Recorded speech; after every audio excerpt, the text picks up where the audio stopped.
To the recording. It's recording. The recording has begun. So thank you, Pam, for the reminder. Lois? Yeah. I believe that we have a quorum. David, I've got a lot of, I don't know that. Let me, there are a lot of people and I'm not sure. Yep. And who's calling user 3 and calling user 4?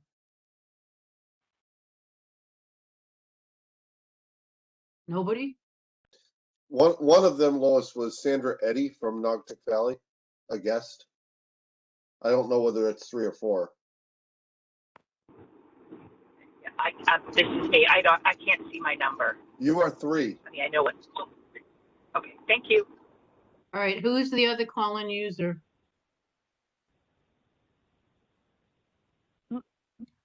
Lois, this is Barbara. I'm one of them. On one of the I call-ins. see your name, Barbara. Yeah, so but I'm Barbara's doing both. 4. I'm calling in and also doing the other way. Okay. So Barbara is 4. All right, hold on one sec, please. Trying to.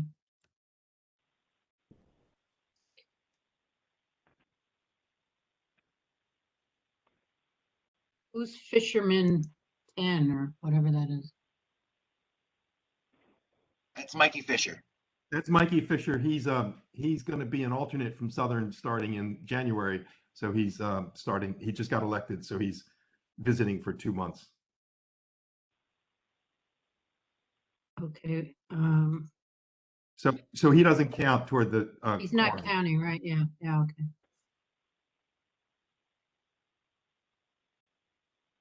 Still trying to. I can vouch though for Mikey can count. He just doesn't count here. I've heard him count. You've heard him count. Oh, good. Get Thanks, up to Mike. 10 sometimes.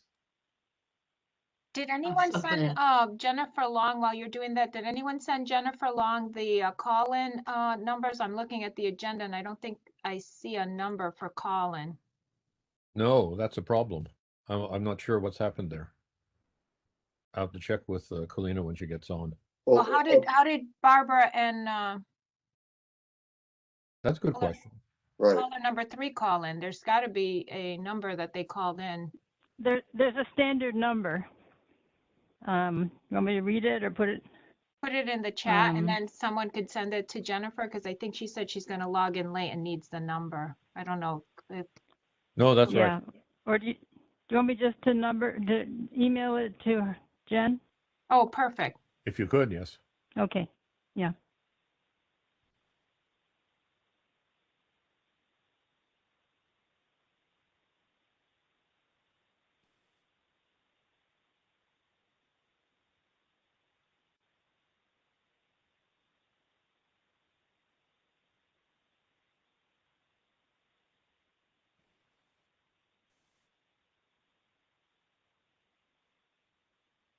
Here's Kalina.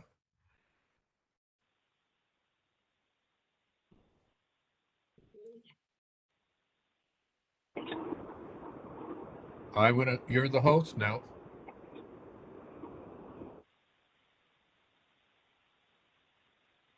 Oh, she's gone black again. Gone away. Lois, can we begin the meeting? Let me see what I've got here. I'm counting voting members, right? Yep. Okay, so you. With Lois, I'm Kalina's alternate, so if she's not here, that would be me. But it does look like she is here in some form. Well, she was on for. Oh yes, she's back now. Shay.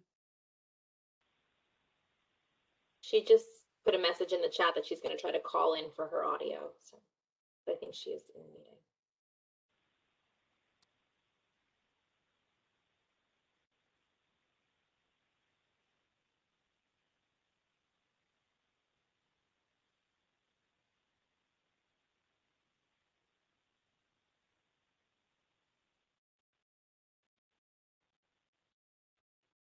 I'm going with yes. Good. All right. So the first item is approval of the agenda. So let me put that up if I can.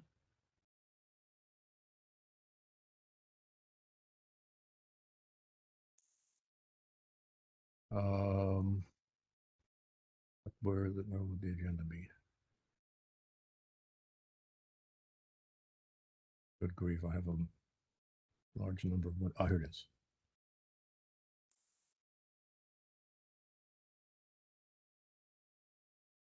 Okay, I can't see the screen, but I assume that we're looking at the agenda, which is approval of the agenda, approval of the draft minutes of the September 2021 meeting, reports of the chair and vice chair, new funding formula for CSUs and revised spending plan, OPEID for the Consolidated College, CSU copyright guide, report to BOR, item 4, meeting dates for 2022, 5, joint meeting of FAC and BOR, 6, emeritus members, 7, FAC community college election, and 8, BPOP, I teach policy, 9, CSU online learning council, 10, CC's professional development, 11, old and new business, 12, and adjourn. Can I have a motion to accept the agenda? I'll move, David. Thank you, Ron.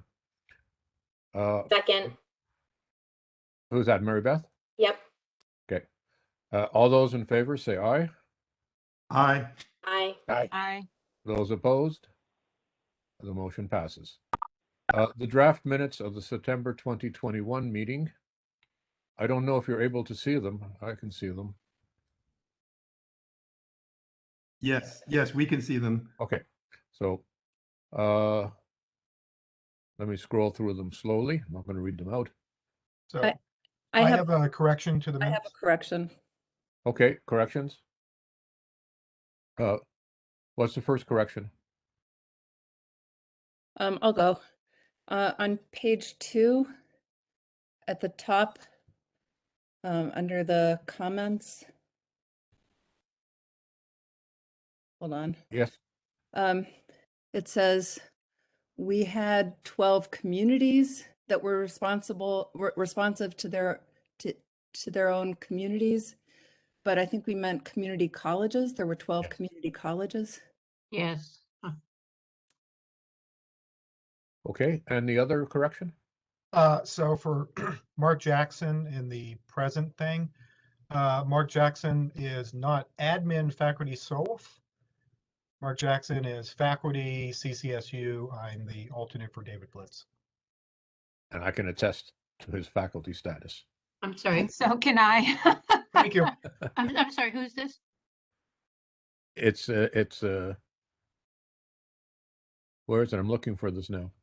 It's up in the Mark Jackson. present thing. It's Mark on the Jackson left-hand in the- column. Jackson. On the Mark. present, in the first column, alternate, it should be CCSU faculty. I'm sorry. Name. Give me a name, please. Oh, Mark Jackson. Jackson. Mark. Oh, Mark Jackson should be Yeah. CCSU alternate.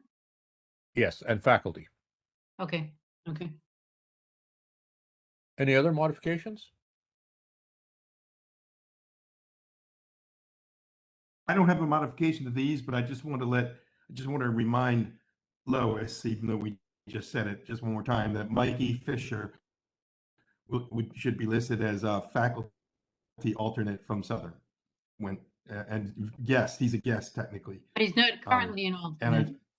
So Strong Base is currently the alternate. All right. He'll be alternate until Yes, so January. he's a guest. Okay. Yes, thanks.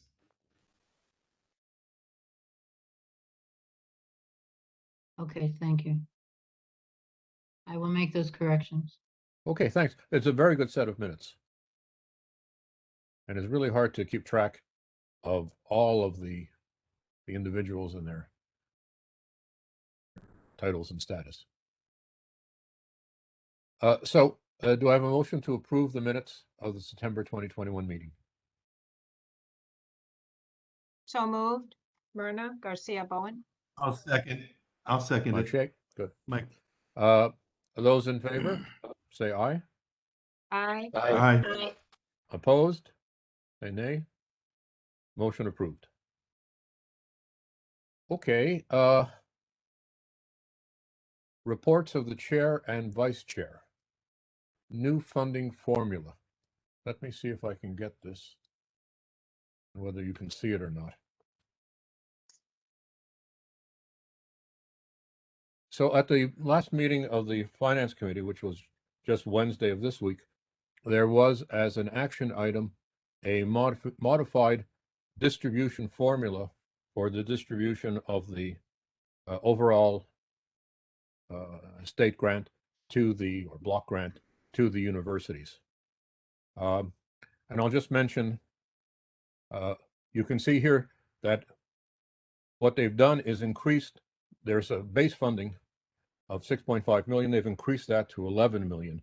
Apparently the 6.5 was set up a number of years ago, and they've increased that by 4.5 million. Specified items. In the past, there was an item whereby the legislature could specify a particular grant to a particular university, and that is actually being eliminated. Thirdly, variable funding based on student counts, with additional funding for in-state students and excluding part-time students. That's being changed to include part-time students, which is a definite improvement. Losing the specific items doesn't make a very big difference.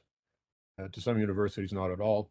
Including the part-time students does make a difference, and that's an improvement. And there's a distribution of state fringe benefits based on student counts on the same basis as the variable funding, i.e. the funding in the preceding item. So that if we look on page 2 of this, there are 2 items which I think I drew to the attention of the Finance Committee. One was the statement on page 2 that a portion of the block grant, that is to say the total grant from the legislature, will continue to be assessed to support system office operations. The amount of these funds will be established with a BOR within its approval of the annual spending plan. And the suggestion that I made at the board meeting, it was, or at the committee meeting, it was not positively received, was that there should be a limit on the growth of the size of the system office. And in addition of those funds or those positions directly controlled by the system office, for example, shared services. But if we limit ourselves just to the system office is now 171 lines. That's an increase from about 144 the last time I looked at it, approximately a year and a half ago. That's a more than 15% increase in probably about 18 months. Well, that includes, of course, adding the regional presidents of the non-accredited Connecticut State Community College and so forth. But given that this is a subtraction from the funds available for the actual work of the universities, namely teaching the students and doing other activities related to research, it seemed to me that there should be a limit, a percentage, perhaps, of the total funds made available by the state, so that the system office stays within reasonable limits. That was the first point. The second point, you can see it here in the box that I've highlighted in red, and that shows that's the only figures that are provided in justification for these changes. And you can see it's the fringe benefit issues, which is, as we know, a major problem. The fringe benefits have increased, and I'm told that they are running something like 75%, and in some cases closer to 100% of salary paid. Whether that applies to faculty or administrators, I don't know. That said, this is the only figures made available, and it seems to me that, and the point that I made was that this was rather skimpy as a report. What was stated at the meeting is that basically this new formula would benefit one university and be somewhat detrimental to the 3 others. That is to say that one university would be receiving more money and the 3 others would be receiving less money. And the question that I asked was, how much? I mean, it makes a big difference if the difference is 10,000 or 100,000 or $1 million or 10 million, right? At $1 million, that's 100 fewer students that a university can teach. And my suggestion was we should know those numbers, even if it's agreeable or something that has been already accepted by the universities, so that we can actually assess the implications. And it might be advisable, if this is a significant amount, that there be a transition so that a university doesn't have to, 3 of the 4 universities don't have to accept a possibly significant reduction within just 1 year, but perhaps say spread over 3 years. So those were the 2 issues that I brought up. I got a lecture on not questioning the figures provided by professionals, but I'll come back to that later on.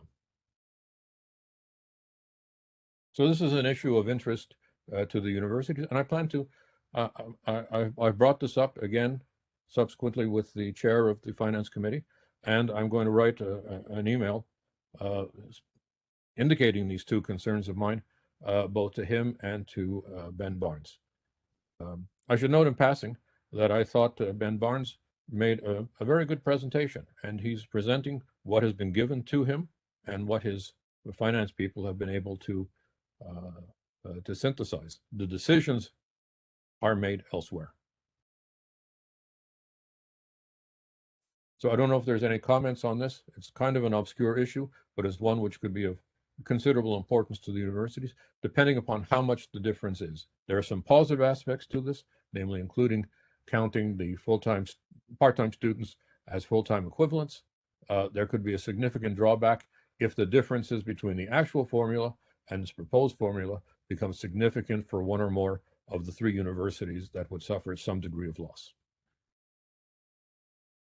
Thank you, David, for trying to limit the centralization of all of our resources. I appreciate it.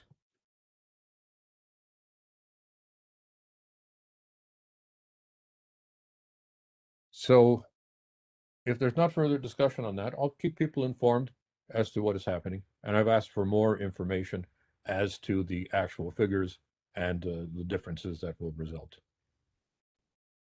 The next item is the OPEID for the Consolidated College. Kalina, can you? I'm back.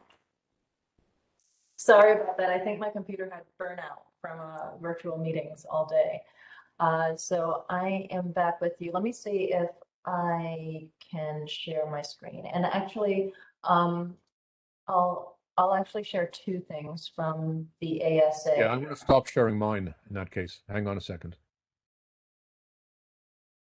Okay, and you're down as host, so you should be able to share. Sure, thanks. Let me just make this primary.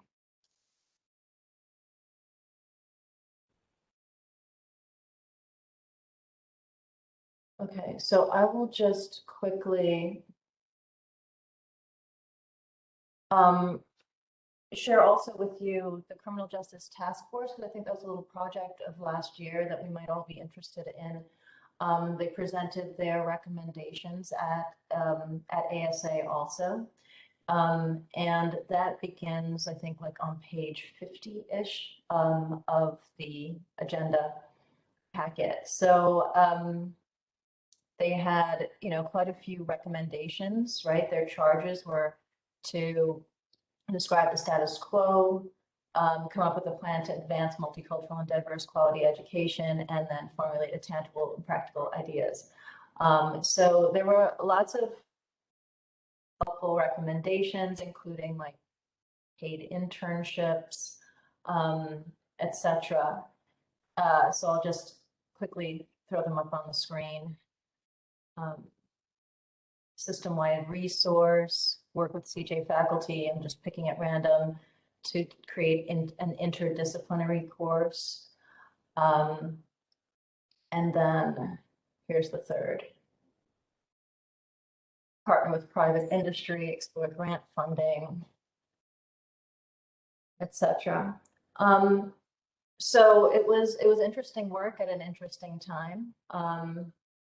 And I would say that one thing that I did find interesting was that in part of there was sort of a self-report of the levels of anti-racist content that were already existed in courses. But unfortunately, there was no working definition of what constituted anti-racist content.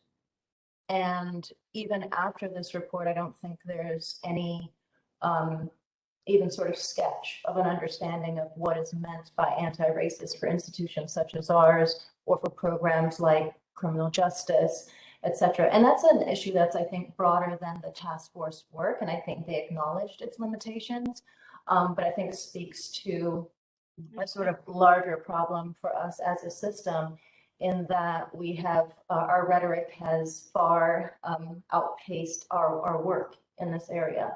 And that development of a shared definition is going to be really helpful, I think, in having conversations that feel sincere, right, about these sorts of issues. So that's just sort of my commentary on it, but I think it's worth kind of glancing at the work that the CJ Task Force did, and I hope it's continued, and that we do the background work to understand what anti-racism might be for us.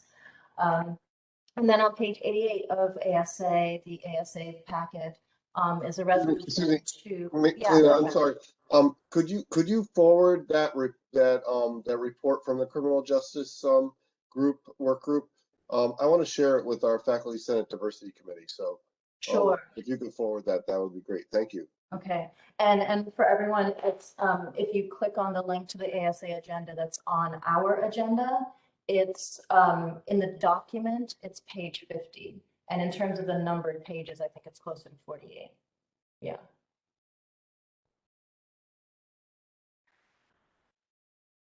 Mark? Mark, do you have a hand up? Oh, I'm sorry, that was from before when I was correcting the minutes. Sure. Yeah, so page 88 of the same agenda packet is a resolution to adopt a single college's OPEID for purposes of financial aid for the single community college. They've chosen Capital, which is a huge missed opportunity. Had they chosen the smallest college, they could report the largest increase, right? We've been counting on that for a while. But yes, so Capital's OPAD has been chosen, and the process begins, I think, next July or June, July, one of those two, in a year-long process of conversion. That's it for me for ASA. And David, did you have something else to mention? Yes, I do. It's become a little. Let me see if sorry, before you start that, I missed one thing. I apologize, and I want to make sure we get to it before Patrick has to leave. Sorry, we'll come back to that because I think that'll be longer discussion. So, okay, so on the agenda, there is a link to a sort of copyright guidelines for the system that were recently developed. And Jane Gates asked me to share it with the group. I hope you've had time to glance over them. And where is he, Patrick? I'm here. Oh, there you are.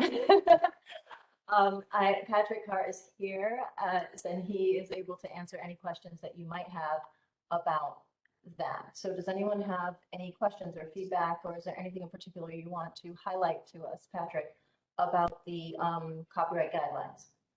Well, I can just, and I know you have a full agenda, so I'll be very brief, but thank you for including the copyright guide in the agenda. My name is Patrick Carr. I'm the program manager for Library Consortium Operations, so responsible for leading the adoption and operation of shared system-wide library administrative systems and services. Over the summer, I had the opportunity to lead a CSU-wide task force focused on supporting the ability of faculty and staff to understand and exercise their rights to make academic use of copyrighted materials. I believe that the task force report is linked to from the agenda, so I'm not going to talk about all the details of the work we did, but I did want to note that it was a collaborative undertaking in which a small group of personnel within the CSU system, the majority of which were faculty, engaged in work to better empower faculty and staff to understand copyright law and then apply this understanding in their teaching, which is a topic that has particularly come to the forefront due to changes in teaching modes as a result of the pandemic. The most significant outcome of the work was the development of the CSU copyright guide that I believe Kalina just made reference to. And the hope of the task force is that it will be a useful tool to inform faculty and staff in how to lawfully use materials that are most appropriate to meeting the learning outcomes of students. I'm going to put the URL of the guide into chat along with my contact information. I just want to encourage you all to explore the guide, share it with colleagues. If you have any suggestions or comments, that input would be greatly valued, either now or after the meeting. You can contact me. Thank you. Thank you.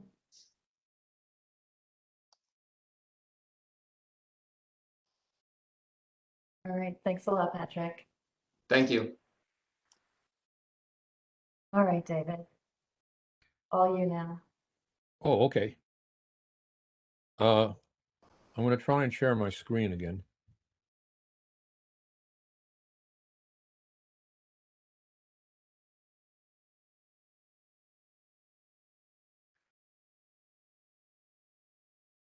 Okay.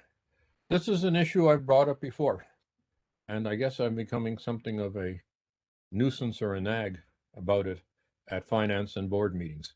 And this is the question of the hiring of 174 advisors.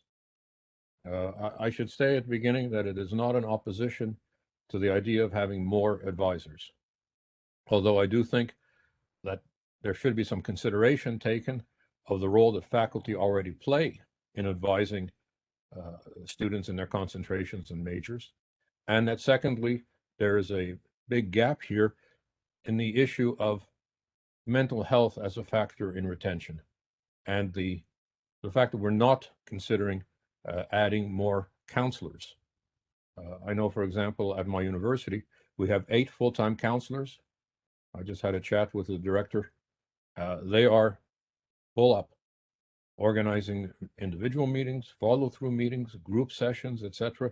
There has been a significant increase in mental health issues, and that's to be certainly expected given the COVID-19, the effects it's having on students and their families, the veterans dealing with the outcomes of Iraq and Afghanistan and the sacrifices they made and the results that we've gotten. I think that should be something as well considered in any package aimed at retention. But from a finance point of view, here we have it, and you can see the proposal to hire 174 individuals. Recall that there are 3 different levels. Level 1 advisor who is then supervised by a level 2 advisor who can also stand in for a level 1 advisor if they are overloaded or absent. Then you have as well the campus advising lead who supervises the level 2 advisor supervising the level 1 advisor. And then you have also advising managers at the regional president's offices and at the level of the Connecticut State Community College, in the office of the Associate Vice President for Student Success. I should note that I have made a study, I don't know exactly why I did this, of the 29 weekly hirings. We all get a notice, or maybe I'm just the one who gets a notice of this every week, of what basically the Connecticut State Community College, the non-accredited community college, is hiring. And they are already hiring, at last count, 86 of those 174. And the finance issue, besides the issue of how do you coordinate that number of people with the faculty, who are the one teaching the courses, developing the programs and implementing them, is how do you pay for all this? And as you can see from this at the bottom, and I sort of highlighted it in red, the total cost will be a total of $55 million over the next 3 years. And if you look here at FY24, and this is the issue that I've brought up on a number of occasions at the Finance Committee, I brought it up at the board, and I'll speak a bit more about the reaction to it in a moment. You can see that in the first arrow, For FY22 and 23, most of this is being paid for from HERE institutional. That is to say, that's the institutional component of the Higher Education Relief Fund, which comes directly from the federal government to the CSCU and its constituent institutions. Obviously, that falls to zero in FY24. Right? And so there is a missing $15.8 million here. If we look at the other $8 million here, that's state ARPA funds. Those are funds which have been funneled from the state, from its American Relief Emergency Plan, right? The assumption is that that will be doubled in FY24, and I'm not sure how that assumption was made. But I'll leave that aside for the moment and indicate two more problems, which I indicate here with the arrows. First of all, to balance FY24, $11.9 million is needed, and this is called pickup funds, pickup of funds. I have no idea what that means, and I've never been able to get an explanation. Where are they going to pick up these funds? Right? From whose budget are they going to pick up these funds? That's a concern, and it's unspecified. And if you look at the bottom, the other aspect of balancing this is increased tuition revenue through retention.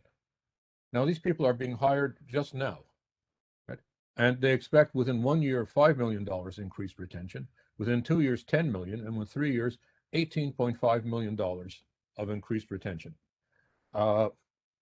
Here's where I make a nuisance and a nag of myself at finance committee meetings. I say I don't see the justification for those numbers, which seems to me exaggerated or inflated or simply too high according to some formula, not taking into account actual experience and practice. So if you add all this up, it's, around $40 million missing come FY24. I call that a fiscal cliff. And at the finance committee meeting, for those of you who watched it, I got a resounding lecture from one of the members of the committee on putting into doubt figures that professionals had put forward. And I didn't respond to it at the time. I made my statement for the record because I've brought up this issue at least twice in the past and have not had any significant response. I bring it up again because I did contact the chair of the committee, and I will be sending an email to him and to Ben Barnes asking for further clarification on the two issues I brought up. One is on the funding formula and its effects on the 4 universities in the immediate year and the years to come, the several years to come, point I made earlier. And secondly, this one on the, to my mind, unrealistic assumptions being made about continued state ARPA money, about increase in tuition revenue, and about this strange category of pickup of funds. So that's my comments on this. And was there some conversation also about, maybe I missed you saying this, David, but about ARPA possibly not being an appropriate source for this, a source of funding for this hiring, and that might be adjusted? No, that maybe was somebody else who made that point. Okay.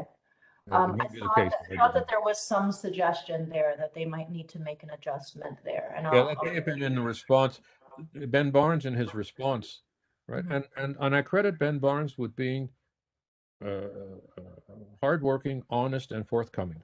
I mean, I don't think that he drew our attention to this in the report, and that was helpful. Although from his point of view, he is executing policies that the board has adopted, and this is a policy that they have adopted.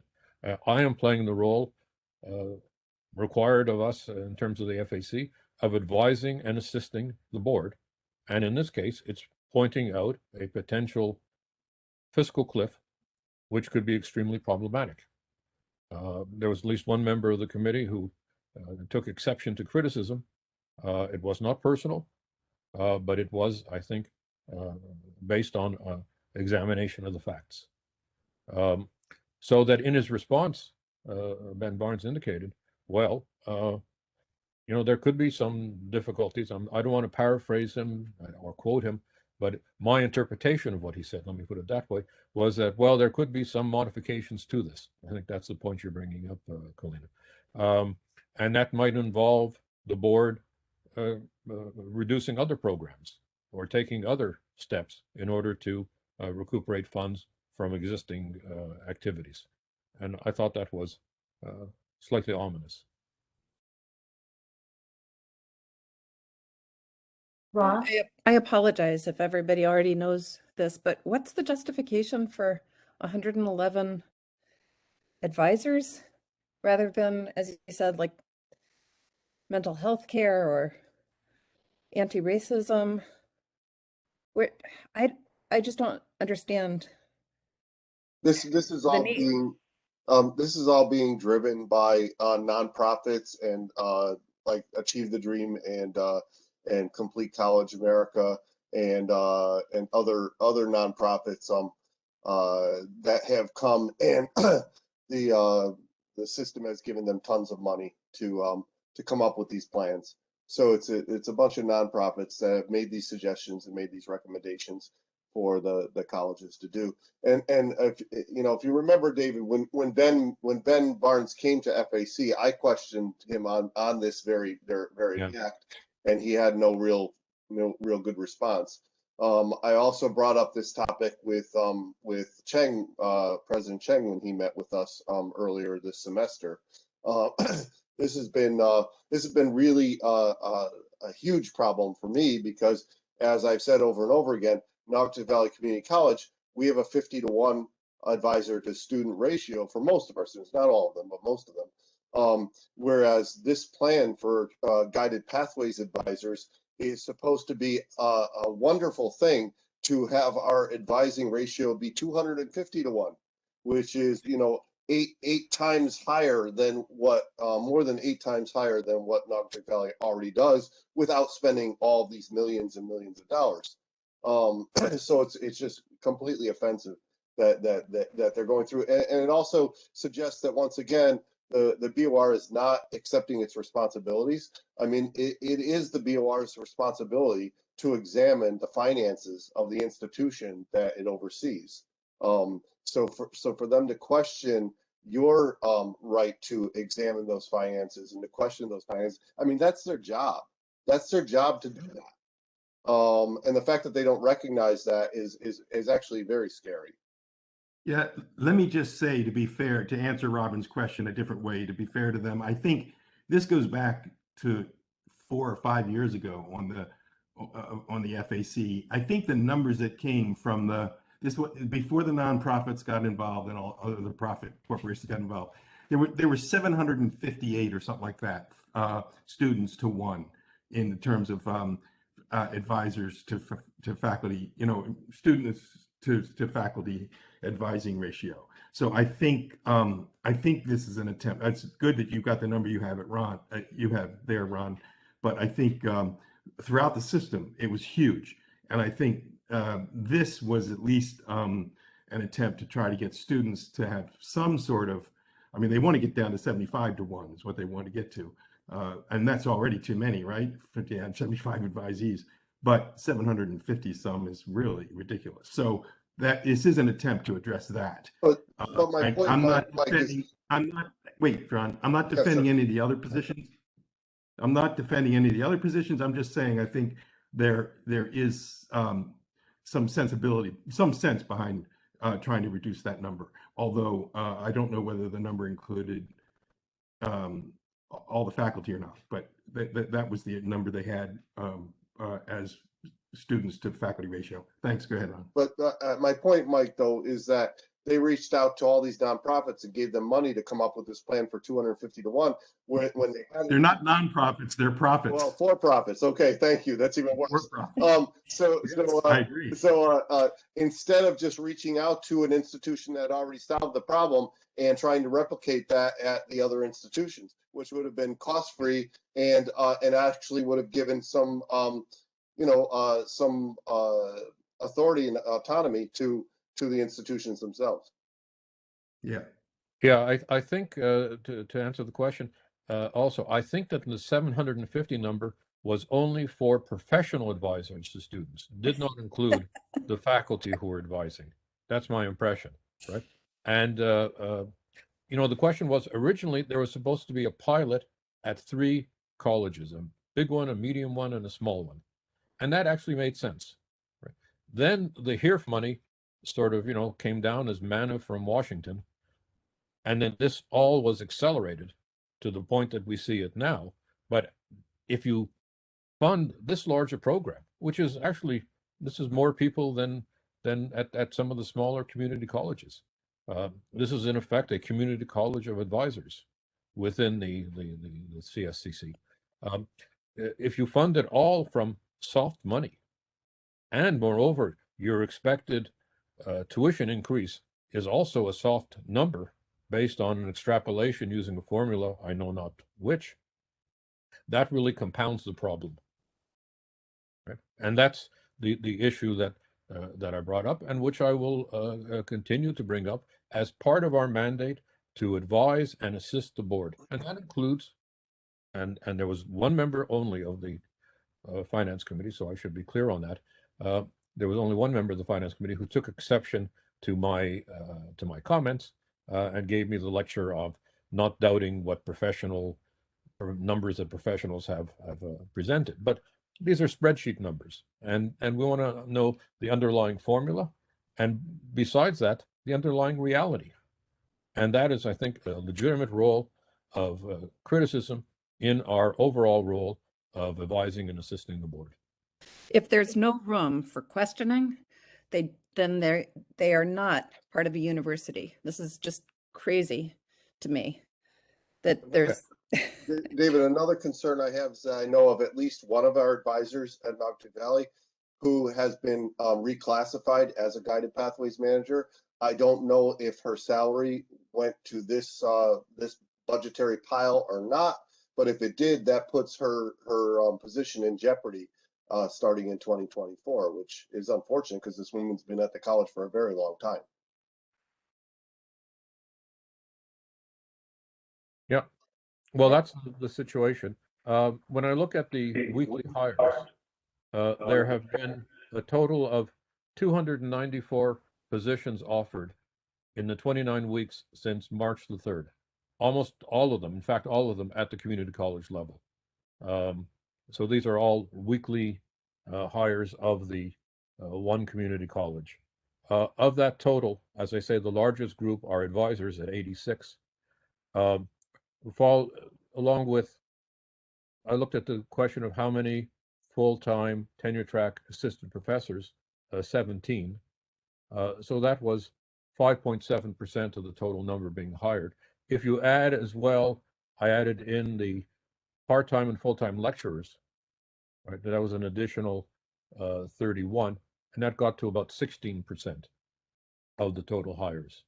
There are other hires who are educational assistants and so forth, but I'm going to redo these numbers. I don't want to be quoted exactly on them, but it does give an idea of the outsized significance and that this one particular program is taking.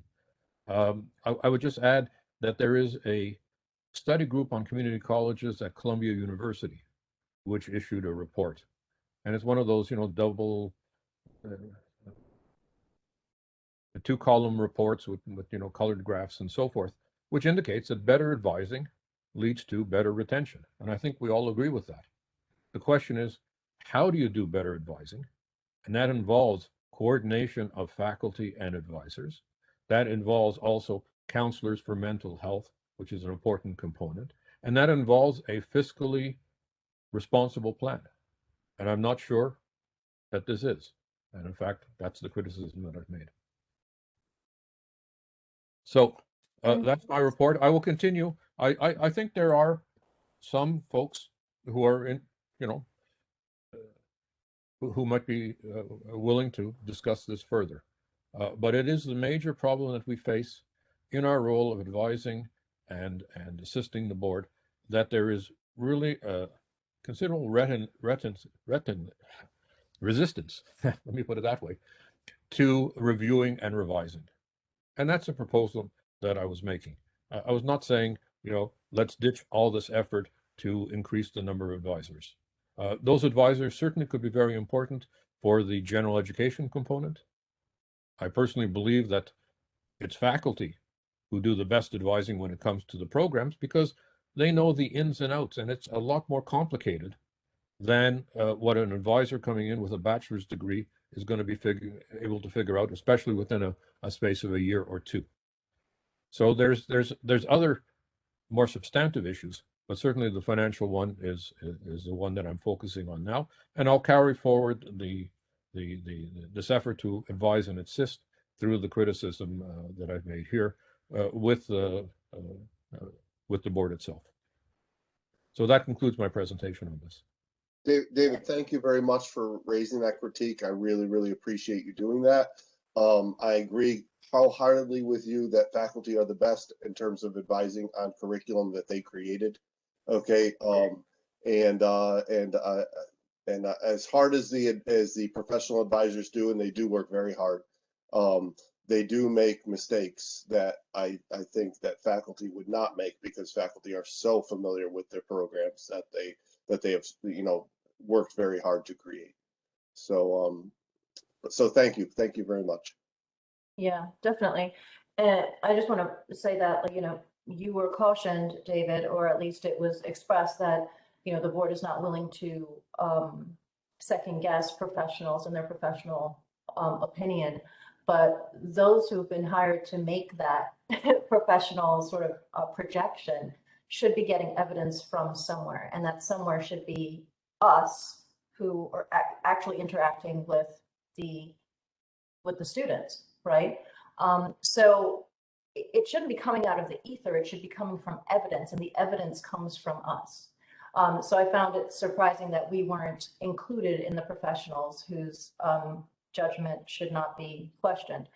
And also, when you hear about this discussion, the CCRC has their report, and there's this whole set of interlinked literature that they just refer back to themselves constantly. CCRC is amongst it.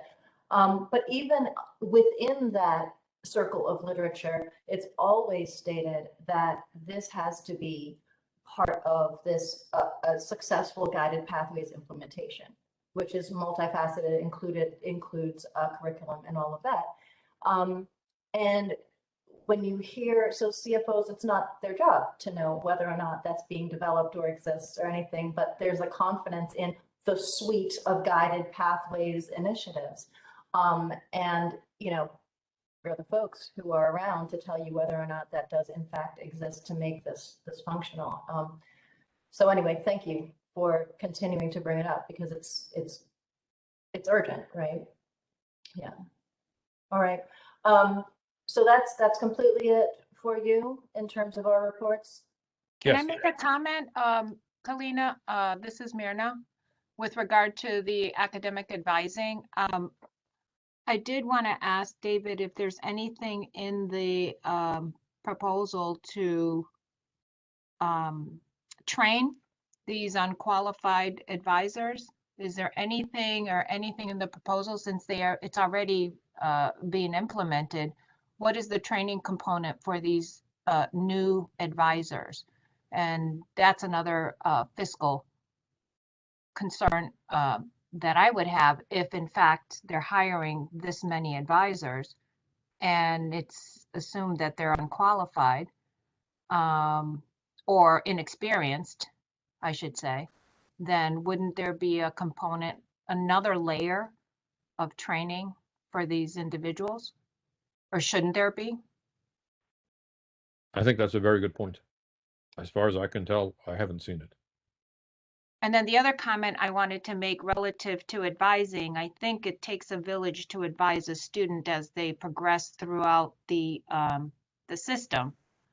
So it's also very important that when we collaborate with all of the service areas, that we co-advise between the community colleges and the four-year institutions. So my concern is where a lot of the funding is being placed on the community college side, which I believe is needed. I think that the four-year institutions would benefit highly from also receiving some assistance with advising students as they transition from our community colleges to the four-year institutions. And I say that because I'm working that process now as we speak. That is what we do here in my office. Yeah. And then we transition them obviously to the faculty who are the experts in their field. And it's not a cookie cutter type of process either, because where the students pursue something at the community college, when they come to us, they may still be undecided. And so it takes someone who has a real general perspective on all the areas to kind of guide that student accordingly. That's just my experience. Yeah. Thank you.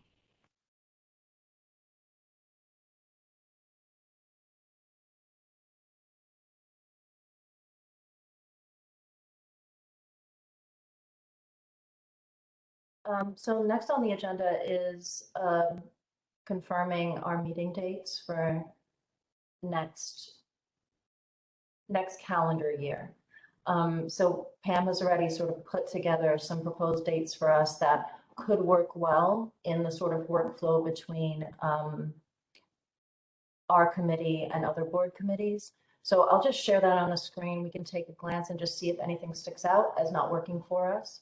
And if not, those could be the dates going forward. We can always adjust summer dates as we go. So.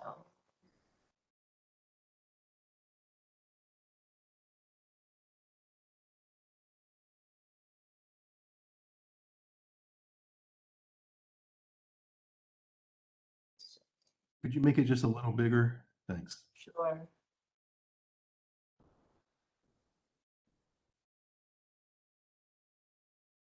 How's that?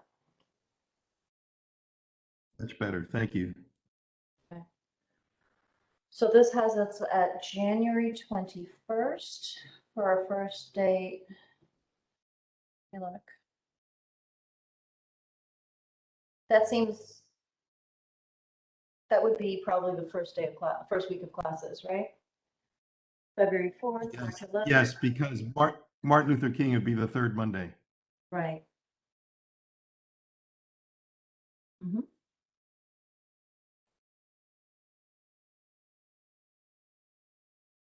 How is that looking?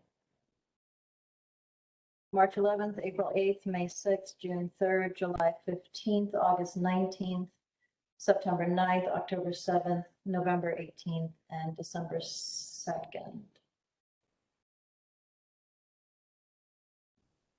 Any clear conflicts? Okay. Since Pam is here, there's a question I have. Why does the board not meet in July, August, and November? We meet every month, but the board, there are at least 3 months of the year when they don't meet. Is there any reason for that? I mean,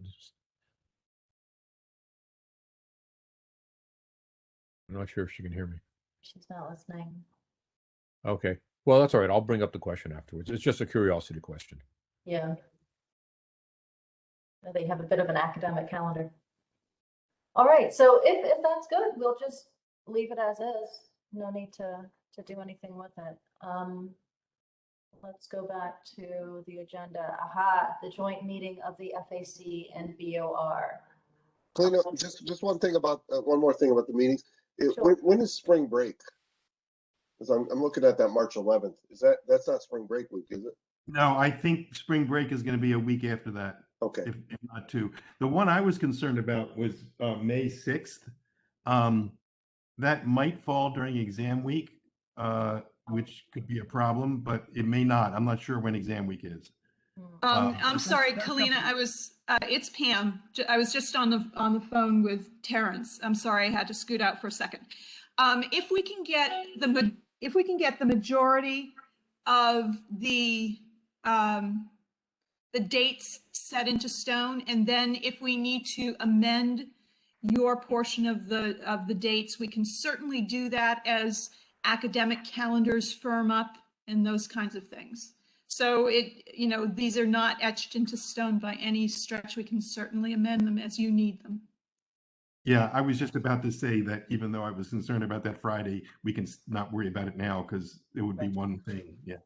And I just checked, I know for the community colleges classes end on May 9th, so finals begin after that.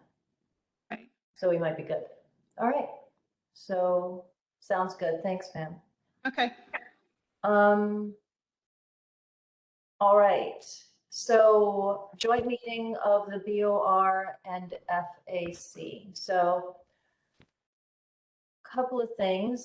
There are some proposed dates on November 1st, 2nd, 3rd, and 5th, I believe. I know I can't do the 3rd, so we should do 1st, 2nd, 5th, right? I think, David, you're good for all so far, right? Okay, we can do a more formal survey because I got a few times that folks couldn't be there, but we could do a better survey to nail down the exact time. The other thing is that, so that meeting's agenda is supposed to be agreed upon by chair of the FAC and the chair of the BOR. So it's me and Fleury. And then, and I believe he is going to chair the actual meeting, right? That's how it goes. So, yes, we're bringing it to you. David and I have talked a little bit about this, to just kind of hear some input on sort of appropriate topics and outcomes. I don't know if you want to speak first, David, to the thoughts that you might have about what we could do. Well, I mean, we'll have to do some kind of introduction going around the table. We have an hour, right? It's scheduled for an hour, right? First of all, I think it's a positive step that the Chair Fleury and President Cheng have agreed to this. So I think that's definitely positive, and that's something we've asked for some time now, and that's progress. If it's going to be an hour, then I think we have to limit our discussion topics because there would be well over a dozen of us, and I'm going to assume at least 8 of them. So introductions might take some time, and we have to figure out exactly how to do that. Maybe not introduce everybody, but introduce some people on both sides. And the other issues, I think maybe we should block 15-minute periods to discuss 2 or 3 issues. The suggestions that I had included transfer articulation. That's a question that has come up, the Transfer Articulation Council. The vaccine mandate, which I think is a positive example of us actually providing not just advice, but also assistance to the board in a significant area, and how we want to follow that up, particularly for the spring, and that's the question of the non-medical exemptions. And of course, there's the elephant in the room, which is students first. I don't know that we could actually, I think we need to make sure that we don't spend the whole hour discussing students first and sort of fixed positions that everybody has. I don't think it's in that venue that we're going to make any progress towards any review and revision. That said, I do think it has to be brought up, but I would like to look at transfer articulation, vaccine mandate before going on to that. And those are areas where we could actually have an action item which comes out of the discussion.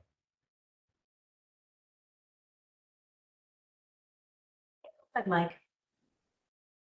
Thanks. Yeah, David, I think that's good. I think we might want to reduce the introductions to simply the chairs and the co-chairs of both sides. I mean, I think it's too many to go through too many, and for that very reason. And when we talk about students first, I think we should break that down too. Like, I think the Acme thing is just terrible, and the fact that they kind of misrepresented.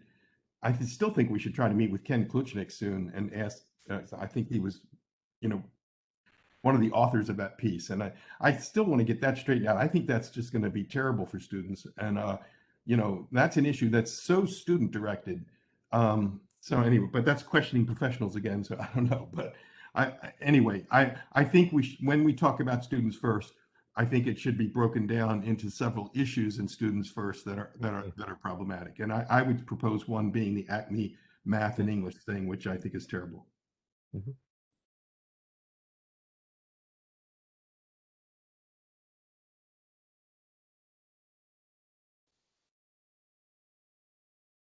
Anyone else? It might be good in terms of introductions, if we were going to limit it, to have, however, at least one community college faculty and one university faculty member explain who they are and what their qualifications are and how long they've been around and what they do, because it's not clear to me that members of the board really understand that, or that all members of the board understand that. Let me put it that way. Some are relatively new. And, in the past, we had in the four campus CSU system, we used to actually meet with members of the board of trustees at a Chinese restaurant in New Britain. And they were surprised to find out that people had PhDs, that they published articles and wrote books, that they advised students, that they mentored them, etc. It was all kind of news to some of them, particularly those who are relatively new to that function. So I see Mike's point. We can't go around and do everybody, but we could pick out a couple of people, one or two from each of the community colleges and universities, and give them some insight into who we are. We should assume that they understand that. David, may I make a suggestion as an alternative, Kalina and David? In the essence of time, knowing that the board has crafted out an hour, and I know you are all very, very busy, perhaps can we do very short bios for each of the members of the FAC and submit them to the board in advance, so that they have in writing as a source document who you all are and who you represent and the history that you bring to the table. I think that's a great idea, Pam. And so I think that what I will send out a survey just to see who's available when, and with it, I will ask you to write up a short bio that we'll provide to the board so that they know who's who. And get with a photo, if we could, please. Uh-huh. Oh boy. Just so that if we are all virtual and it appears that there is still significant hesitancy about meeting in a relatively large group of this size, we won't have nameplates or things like that. I just want everyone to be able to recognize everyone without and really get down to business for the meeting. Okay. Thank you. That's a hand again, right, Mike? Go ahead. Yes, it is. I thought that's a really good idea. But I also wanted to ask what those potential dates are. You said the days, but I don't know which month. Is it November? November, yes. And let me just make sure I have the right times for you. Actually, the days and the times would be helpful. Thanks. Yeah, hold on one sec. It is so November 1st from 3 to 4, November 2nd from 11 to 12, and November 5th from 1 to 2, because I know I can't do the 3rd. Okay, thank you very much. Yes, Robin. Just for the agenda, I know David thinks it's pointless, but I really think I would love to talk with the BOR about dismantling public higher education in Connecticut at a time when mental health is at its lowest and anti-race and racism is such a huge stressor on our students and our communities. It may be pointless, but I just feel like they need to hear from us that they're dismantling a system that has incredible value at this particular time and place. I think we need to be careful about saying that they're just because they think they're not dismantling it. I think what we should do, Robin, is argue for the more resources for public higher ed, whether it moves to students first or not, whatever, right? That there needs to be more funding from the state so that we're not so tuition driven. I just think if you start with the idea that you're dismantling, they're already not going to listen because they don't think they're dismantling. They think they're making it better, which is, a problem, but it's a real rhetorical problem. How are we going to get them to listen?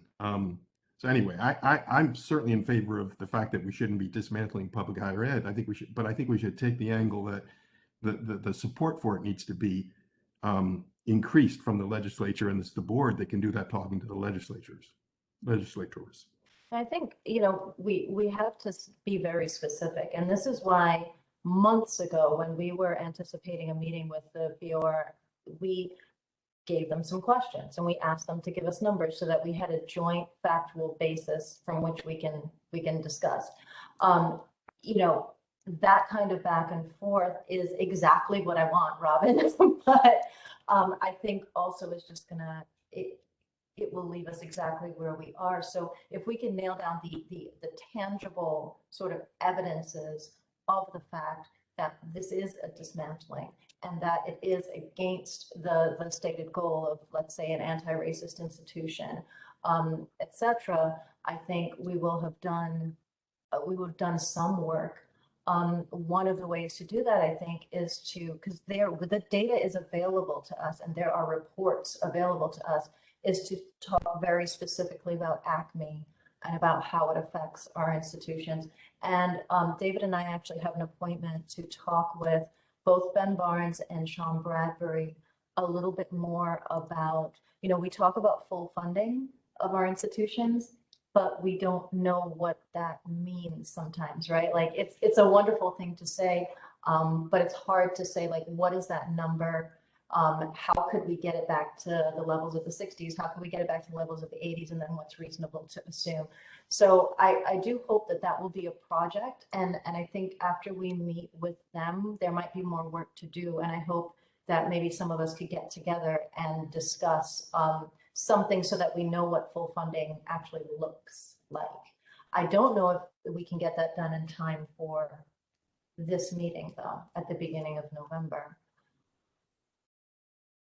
But yeah, that's if we are to talk about full funding, right, we have to talk about how much is spent per FTE student compared to how much was spent back in the in the high days of the late 70s and early 80s, right? We also have to talk about per student funding, but we also have to talk about the share of institutional costs, because especially when enrollment starts dropping, there's a bit of we need to talk about both at the same time, right? Yeah, I'm just worried that if we start talking about finances, they're going to point to all the money that they're spending on the guided pathways managers, as we have increased money. Look at all this. Look at the $55 million that your own guy David Blitz has a problem with. That's where we're headed with that conversation. I'm afraid. So Myrna and Fran both have hands up. Go ahead, Myrna. Hello. I think Fran had his hand up before me because it's related to the topic at hand. Is that correct, Fran? And because I wanted to switch something else. I wanted to switch the topic to the agenda for the day. Fran, am I correct in saying that your hand went up when we were discussing the topic of the mental health? Yeah, I was going to discuss the agenda, Myrna. So if you don't mind, sure, I'll just jump in. Thank you. You're welcome. Yeah, I think Mike is right, and David, that, and all of you really that have spoken. We want something concrete. We want to give them a concrete example of the consequences of not listening to faculty and professional staff experts when it comes to creating and implementing policy. And I think we need to give them a history, an example. And ACME is probably the best one. This is how it happened, because they probably are not really aware of how this happened. And I think they need to be told that, and they need to be told the potential consequences of this policy. And if we just focus on that, that would be a really good case study of what's been happening. The best we're going to get is realistically them listening to us to some extent, because right now they're not listening to us at all. And I think that's what we're aiming for, that they will take at least some of our input and include it in policy making. I'd like to think we could do more than that, but if we can get, if we can move in that direction, at least in this meeting, I think we will have accomplished something. But one example, and I think Acme is a really good example.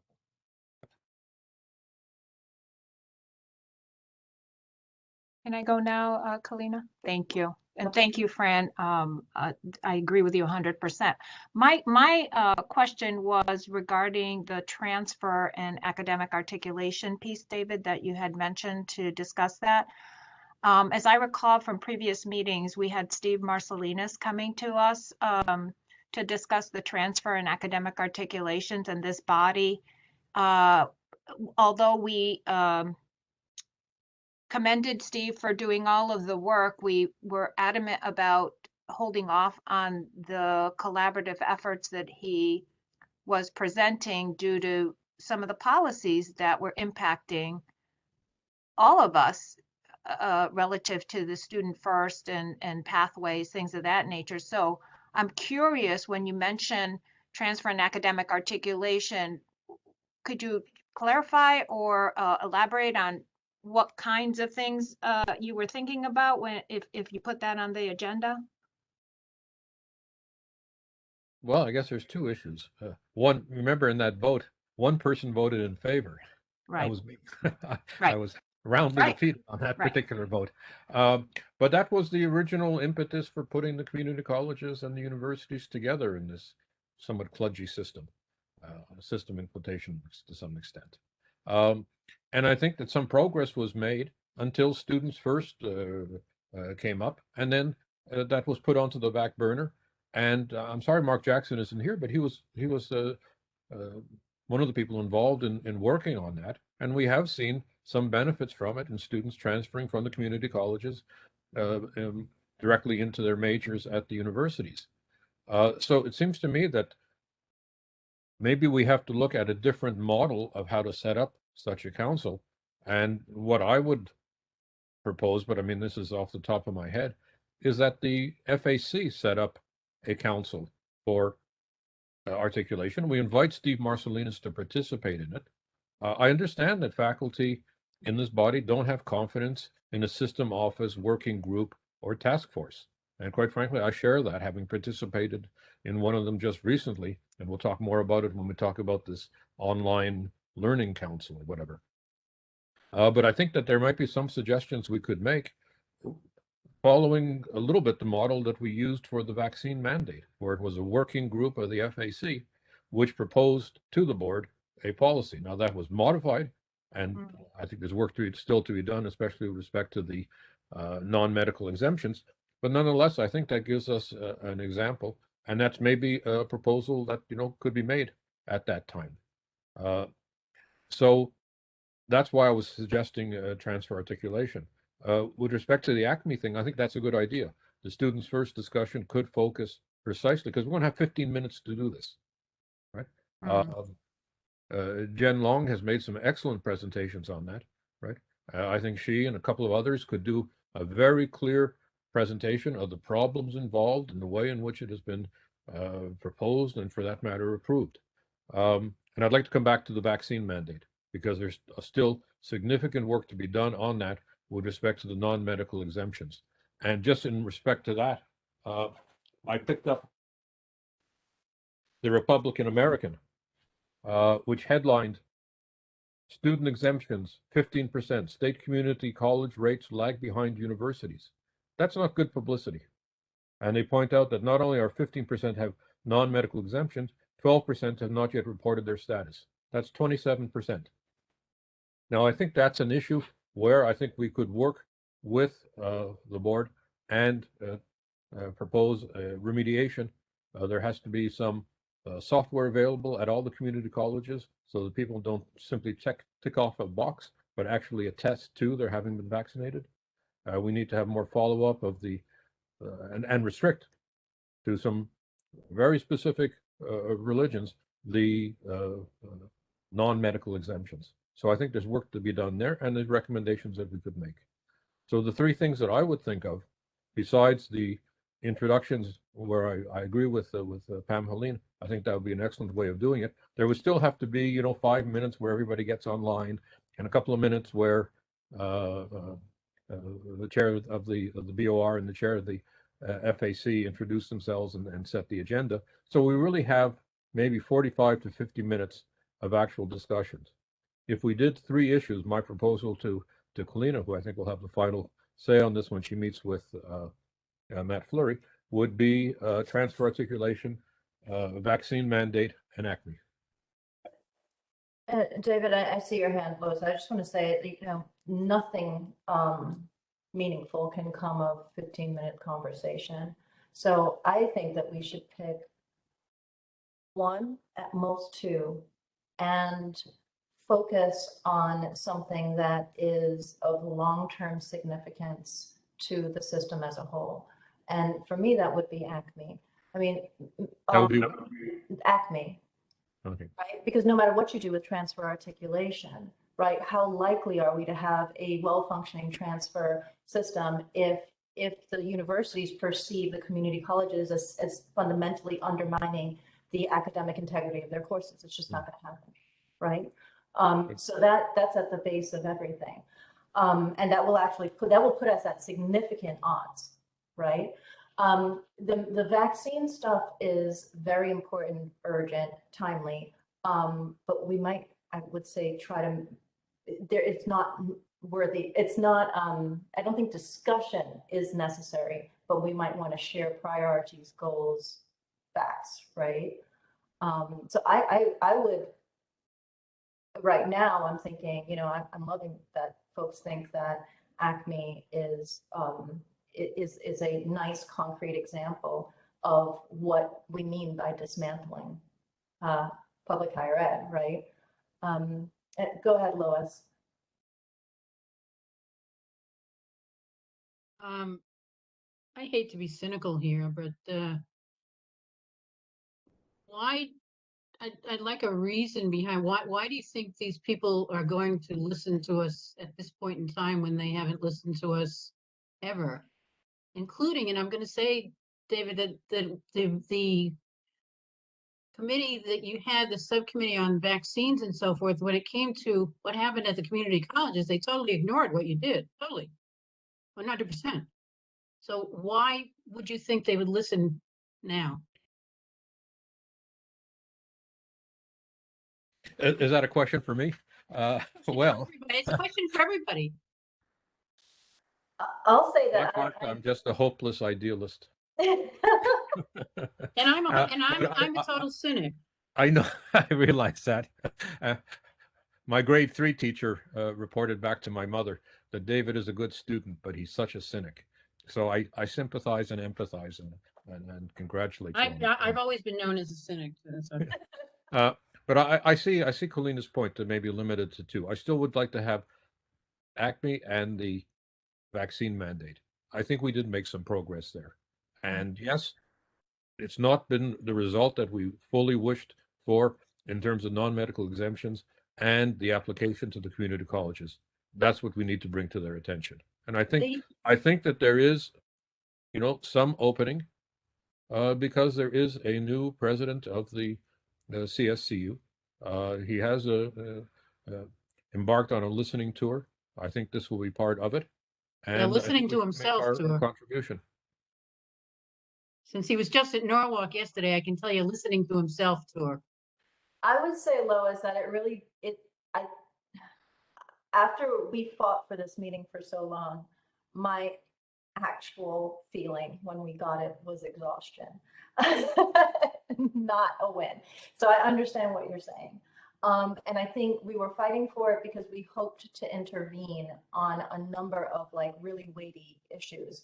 I think we hoped we could get to ACME before it was implemented as a policy. I think we hoped, but implementation is still underway in ACME. There's still a chance.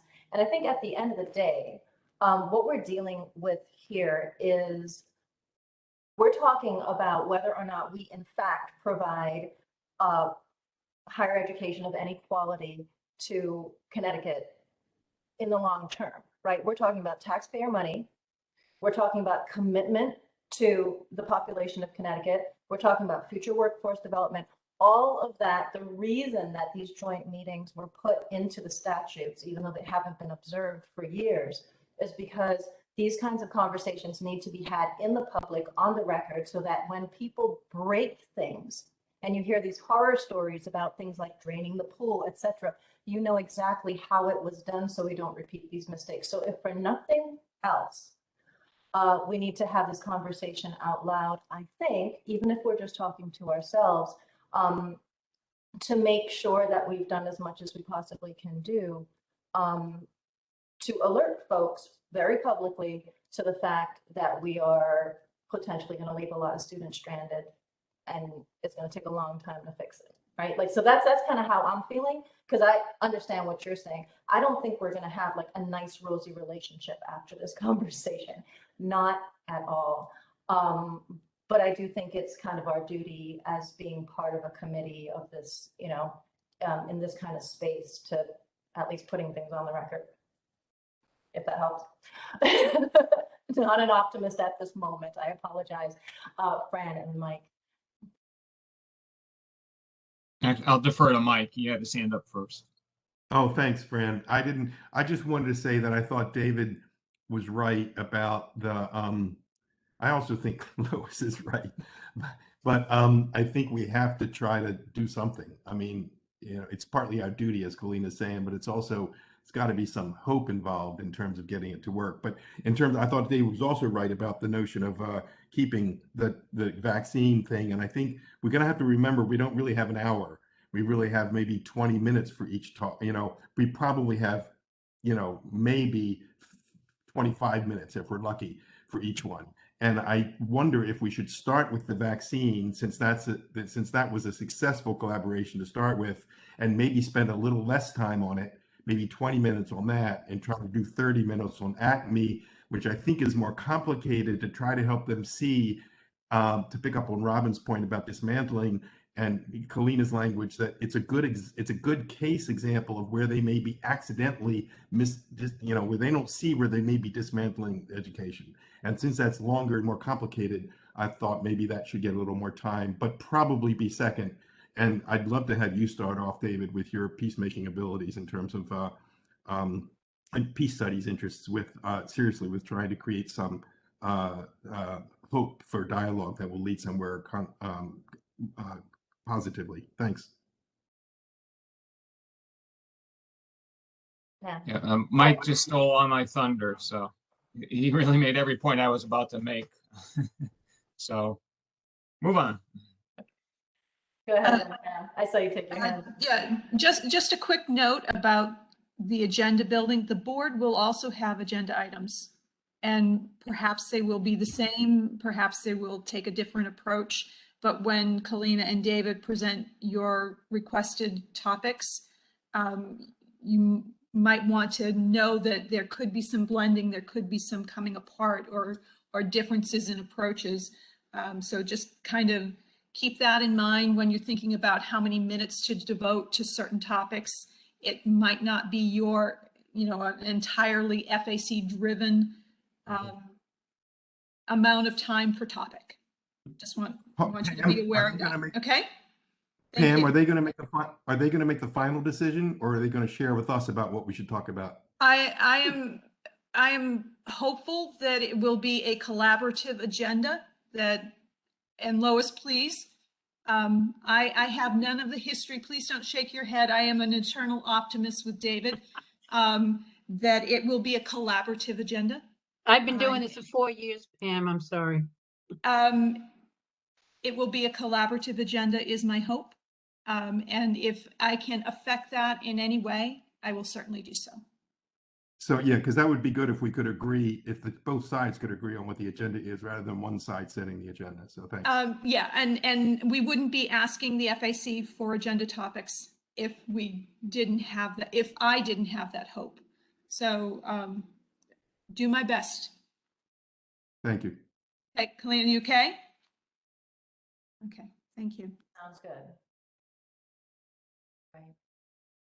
All right.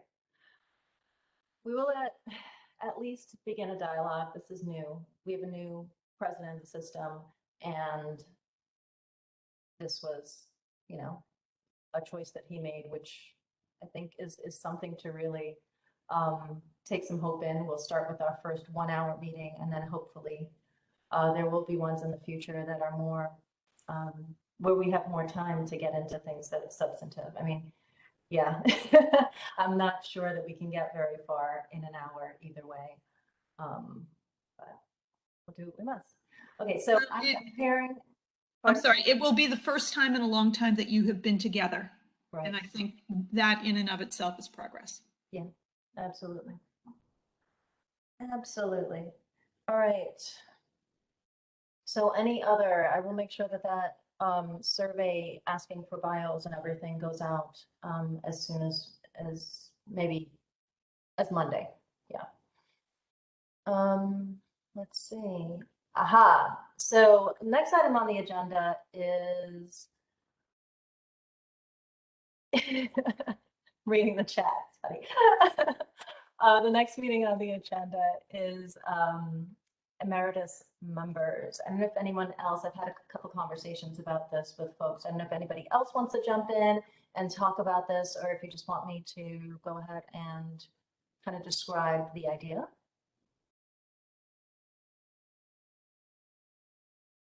All right, I'll just start. So, you know, across the system, across the state, I think one of the things that we're noticing is that there is a bit of, we're losing a lot of institutional history. There are going to be a lot of retirements. And there are also people who have moved on from this committee, more specifically for this committee. There are people who have moved on from this committee so that other folks at their institution can also participate, but who also are a wealth of knowledge. So like one of those folks would be Stephen Adair, and we invite him back all the time, and we ask him, you know, to sit with us and reason with us all the time. The thought was that we could sort of make that a little bit more formal, not really formal, but we could sort of establish a list of these sorts of folks who exist for us as resources. It would be nothing, it wouldn't require very much. These are open meetings. Anyone can participate, anyone can attend, but that we might want to just sort of think about who we want to nominate, or if folks want to self-nominate, and see if there are people that we want to add to our email list, so that they are also just kept up to date on what we're doing and can attend meetings as they choose and participate and be able to speak to. There's so many times that even like, you know, you talk to Barbara and she'll talk to me about, oh, well, when the FAC was formed, and I'm like, oh, this is really cool. You know, it's a whole new perspective. We want to make sure that we're maintaining those connections. So, yeah, so that was the idea. I think in conversation, there's really no need to do anything more formal than to kind of put this thought out there and to invite folks to either self-nominate, or if you are going to be rotating off of this committee, or to nominate others that you want to kind of like bring back into the group, and we can go from there. We'll just keep a running list and hope that as we change out chairs and so on, that the list is inherited also. Changing bylaws would be a little bit too cumbersome. What's the thought? And does anybody have anything that they, anyone that they want to suggest immediately?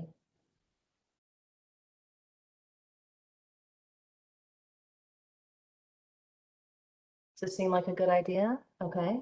I see in the chat, good idea. All right. Okay. So I guess I will put out or just ask you to think about how we want to broaden the group a little bit. Yeah, I'm seeing in the chat, good idea, good idea. So, okay. So let's think about how we want to do it. Ah, that's a good one. All right, we'll reach out. Carmen has a suggestion. We'll reach out. So we totally don't want to spam people who have been unburdened on this committee. So we'll reach out, make sure that they're okay with it, and then as names arise, we'll just establish them at our future meetings, if that makes sense. So I will reach out and we'll see how that works. Okay. Wonderful. As long as we think that's a great idea, we will move on. FAC community college elections are behind. The plan is to get a meeting together. I think I've said this before, but this is for real this time because it's getting late. The plan is to get a meeting together next week, make sure that we have bios from everyone and send out ballots. So really, the only thing you need to know, I know that it's me, Lois, Jen Long, working on this now, and with Barbara kind of consulting and getting us through it since she did a lot of it last time. And we're gonna meet next week, make sure the ballots go out. So for community college folks, just please keep an eye out for that. We will try to CC you when we get in touch with your governance folks. But you're going to need to arrange a vote at your governance in the very near future. Okay, so just keep an eye out. BPOP, or the I Teach policy. I will share my screen to sort of describe the issue that we're talking about. And would anybody else like to lead discussion on this item?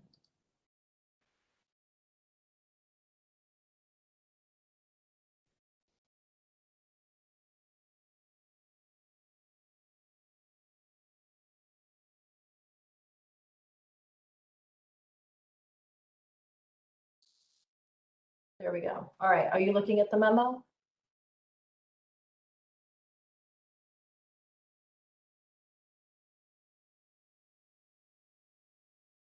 Oh, geez, everybody disappeared from me when I did that.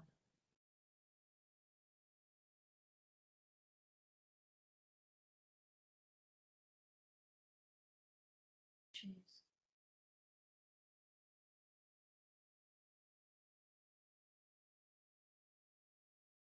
Okay, so I cannot tell whether I've lost you or no one's speaking. We're here. Okay, wonderful. Okay, I'm going to try sharing that again. You did see the memo when I clicked on it. I never know. Sometimes when you click on a link, the last thing disappears. Okay, I'm going to go back to that then, and we can just discuss it. All right.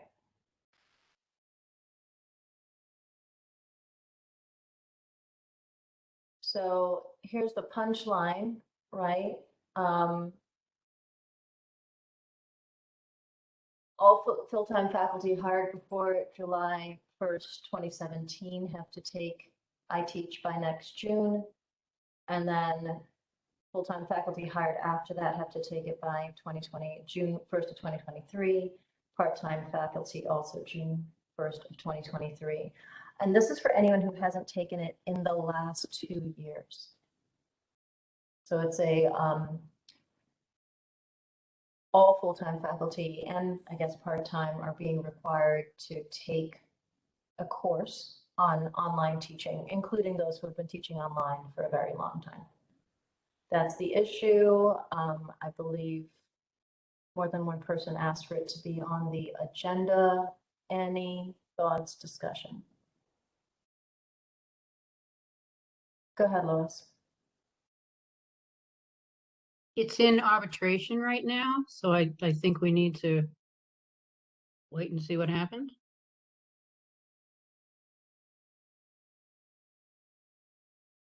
All right.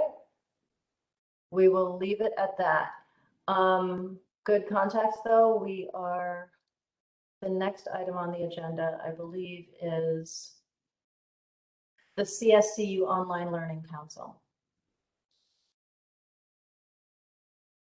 I think it was Mike Shea who brought that up.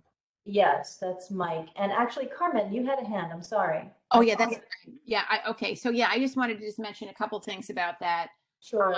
I spoke to our very competent Blackboard person at Capitol, and she said there is absolutely no way they can get, they have enough staff to kind of monitor that many faculty to do I Teach by June. And the other thing is that I tried to sign up for I Teach and everything is full. So I imagine that date is going to be extended. But I will say that, I mean, it would be really nice if we could figure out a way for Blackboard administrators who kind of know really what's going on to maybe somehow, I don't know, check classes or something, because there are a huge number of faculty who are teaching online, because I'm constantly getting stuff from students that just, it's not done well at all, and they do need training.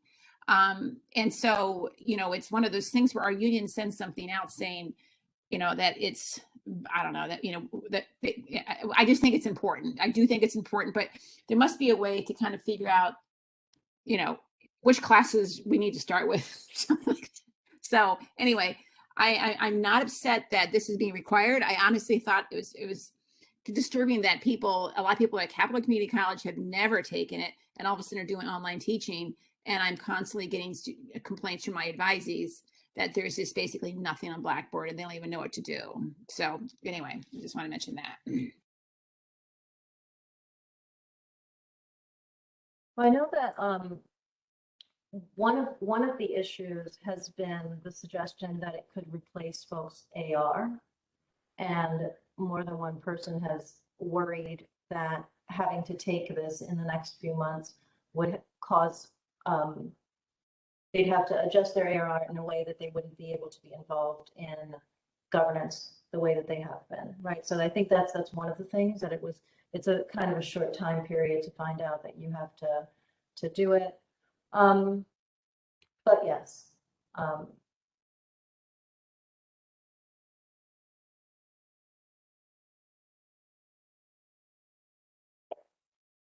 Alrighty. Where is Mike? I don't see Mike. He said he had to leave for a meeting and he would be back at 3:30. Oh, okay. Okay.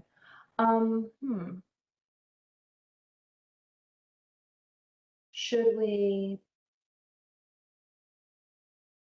David, do you want to take the CSCU online? I know that you've also participated in some of that, or do you want to? Well, I could just fill in some of the background. I'm not participating in this particular group, but last year there was a call for a working group on online programs from Kevin Corcoran, who was at the system office. He's a former executive director of the CTDLC, the Connecticut Distance Learning Consortium, which had been housed at Charter Oak and which was ended sometime before the beginning of the pandemic, I think sometime in 2017, perhaps 2018. I'm not sure under what circumstances. The president of my university asked me to participate on that, and so I did, because I've been on CSU online committees going back to 2005, 2006. So this is the background to this council, which is not exactly on the council itself, and I'll be as brief as I can. I was surprised to find that the working group was actually being run by 4 consultants from Blackboard, which is, of course, the company that supplies the software, and which at that point was in negotiation to renew that contract. The idea was that the system office would designate certain areas as priority areas and would supply marketing and instructional design assistance, I guess, to programs in those areas. And it was a curious way of going about it. The Blackboard consultants had marketing surveys for what they called the New England region, but it also included New York State, which is huge, of course. And the idea was to prepare a request for proposals from that group. I participated in all the meetings, and I think I actually informed the FAC at some point last year or a year and a half ago of my concerns about this, because there was no distinction made between programs being offered at the associate's level, at the bachelor's level, at the master's level, at the doctorate level. $140,000 had been spent on the consultants, and I don't think that they actually understood what was going on in Connecticut, or for that matter, the experience we had had with online CSU, which was an initiative from around 2006 to 2008, and which was finally ended because it had unrealistic expectations, namely that we would attract 85% of online students from outside the state, that we could compete with Western Governors Consortium, or for that matter, Southern New Hampshire University, which has a massive online program well advertised on TV. To make a long story short, no report was ever issued from that working group that was ever sent to me. And I did, however, write up a 6-page report recommending that my university not participate in this kind of initiative, precisely because there was not a respect for the distinct missions of the community colleges, Charter Oak, and the 4 state universities. That said, I would expect that this council, which is being organized, again, I assume, at the initiative of Kevin Corcoran, would be some sort of a follow-up to that. And I noted that there was something like 35 names there of individuals. I did note that there were people from all 4 universities participating, but I don't know what its mandate is. And I haven't received any other information except for the list of names of the people participating. Perhaps Mike Shea knows more about that than I do. Yeah, I did think, oh, go ahead, Lois.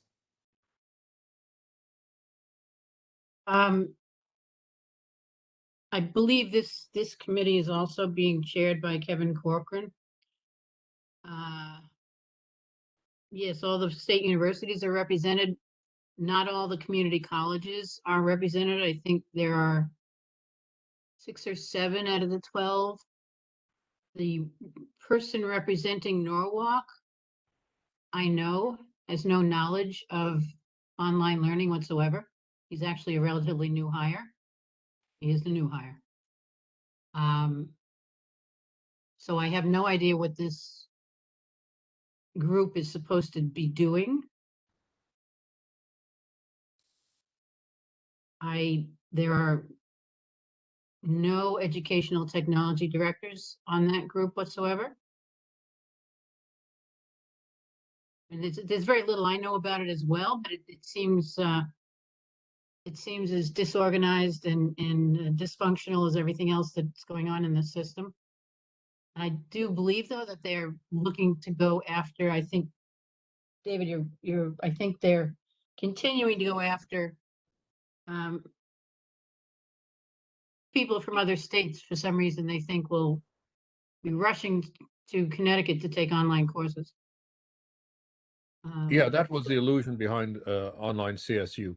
And, we have no means of effectively competing against Southern New Hampshire University, which has a massive online program well advertised on Yeah, TV, absolutely. and Empire State College in New York State. Right. And well established and been around for a long time. So what you've got up there,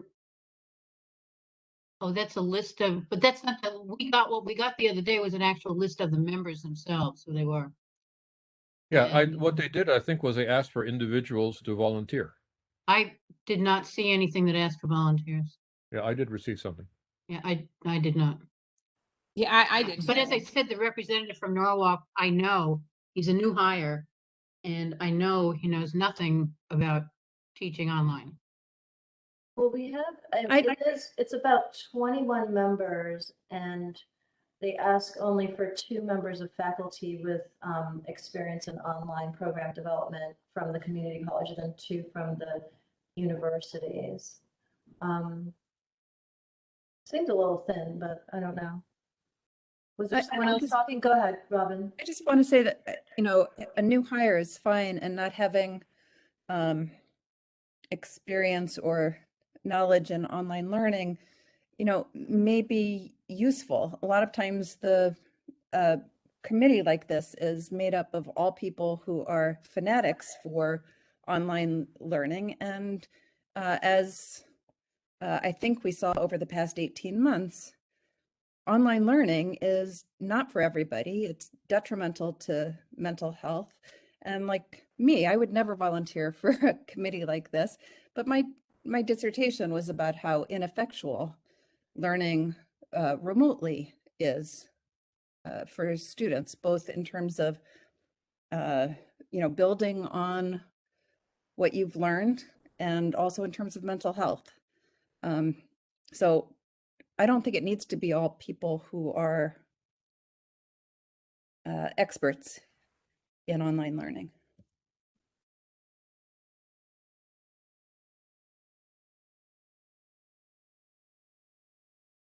I have here a statement of its mandate, which came in the email that I got. It was a general announcement from the Board of Regents, which is charged with developing a long-term vision and strategy for online learning to make CSCU a regionally and nationally recognized provider of high-quality, in-demand online programs.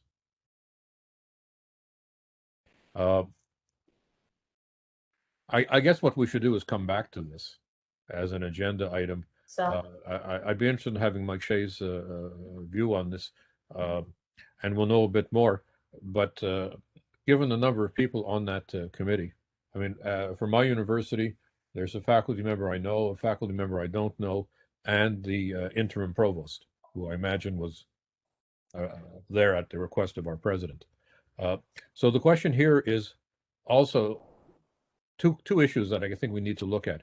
One is respecting the different missions and of the community colleges, Charter Oak, and the 4 state universities, right? And there's a view here that online learning is just a method of delivery. It has nothing to do with the curriculum.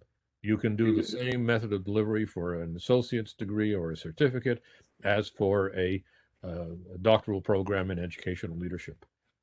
I criticized that when I was on that working group as a fallacious assumption. The second aspect of it is the integrity and autonomy of the various institutions and the different sectors. I'm not quite sure how, and it was never clear to me at the working group, which seems to have been a precursor to this this council.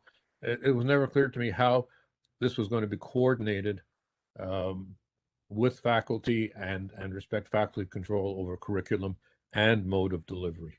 And that's another issue that needs to be looked at. And of course, the third point is we are in the new normal. And, we're coming out of a year and a half of being predominantly online. I know we've shifted back to a large extent on ground at the universities, less so at the community colleges, but there's going to be a new normal and some mix of on-ground, hybrid, and online offerings. And there's a lot of issues there. For example, the question of fall and spring term asynchronous online courses is a problem. Although we've done that to a large extent over the summer in concentrated 5 or so week programs.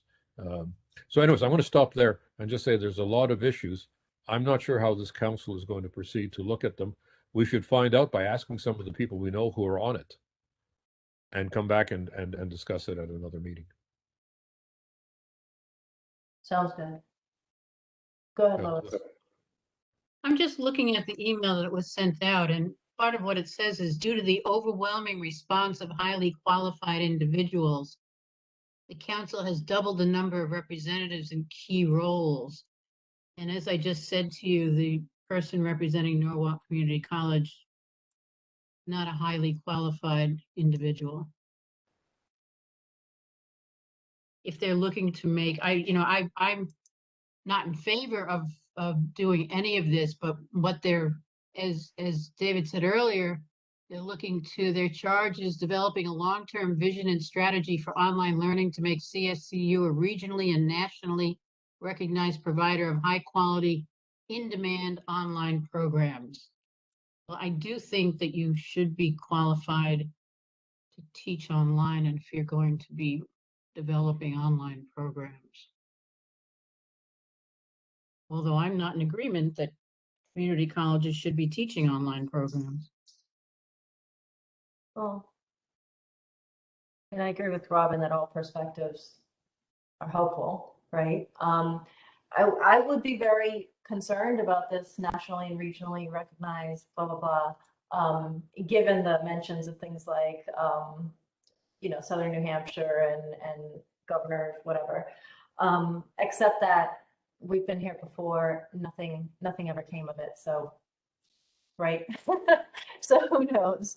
But yes, let's get more information, come back to it. And I know that it was requested to be on the agenda for a specific reason. And I would really like to have more of that conversation. The next thing that's on the agenda also was a request by member. Yes, David, is that right? The Oops, I'm looking for the agenda. I lost. professional development. It's the last thing. Yes, that was Mike Emanuel, who's not able to be at the meeting today. But the issue that he brought up was that folks who are doing professional development, going to a conference or some other means, had been told, at least at his college, that there was no funds available for that. That moreover, two things. One, this was because the contract was up for renegotiation, and that professional development funds or professional development itself might not be something in the new contract. I think those were the two things that came up. Right. Yeah, and it just struck me that many of us maybe are just not aware of that, so it's worth mentioning. Lois, your hand went down. Well, you were just saying what I think what I was going to say was that this is all part of the contract negotiations. This is the first time they have ever pulled this stunt. Usually what happens is when our contracts go into arbitration, the old contract continues in full. So our professional development has always been there. This is the first time they have pulled professional development, put a stop to it.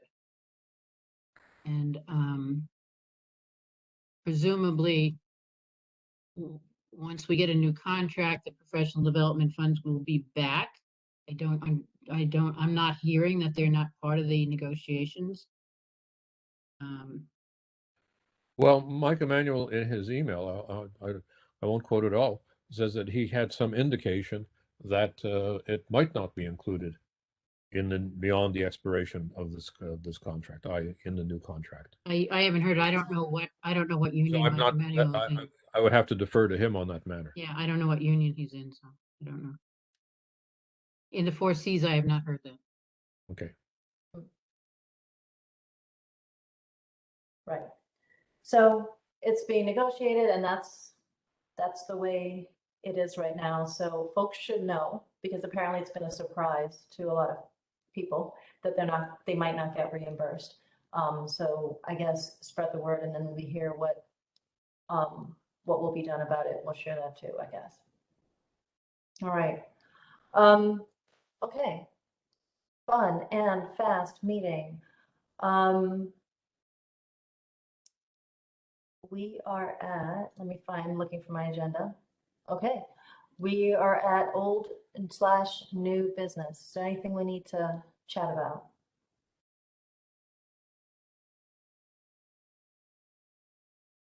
Motion to adjourn, anyone? Motion to adjourn. Woohoo! We're voting with our feet. Bye. Thank you, Turn off Dave. the recording.